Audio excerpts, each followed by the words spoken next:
आरे colony हा एक असा परिसर आहे ना की ज्याला तू प्रिसाइजली नाही पकडू शकत. जिकडे त्याची मर्डर झालेलं ना तिकडे भिंतीवर ना काही अशी सॅटॅनिक टाईपच्या इमेजेस त्याने ड्रॉ केलेल्या होत्या. म्हणजे असं शैतानच्या ज्या इमेजेस आपल्यापर्यंत येतात अशा 2 शिंग टाईप काइंड ऑफ तसं. पुढे गेल्यानंतर जेव्हा त्याने मिररमध्ये बघितलं ना ती बाई चालते त्याच्या मागे त्याच्या बाईकच्या स्पीडला. बरं, त्याच्या घरी त्याच्या त्या ड्रॉइंग आणि स्केच बुक्समध्ये एक अशी इमेज पोलिसांना सापडली की जिकडे तो शैतान एक मुलाचं मुंडकं कापतोय.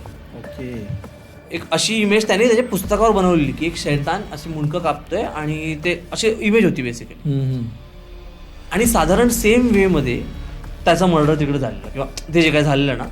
तो बोलला की हे लोक तिथे बसून असतात, ते कंटिन्यू बघतात की काय सुरू आहे. अनायशा त्या बॉडीची जेव्हा कवटी तुटली वेगळी झाली तर ती अशी खाली पडली. ओके. तो ती कवटी उघडून त्याच्या आतमध्ये जे काही होतं ना ते सगळं खात होता. आणि असं बोलतात की ते खाल्ल्याने त्यांची पॉवर्स वाढते ब्लॅक मॅजिकची.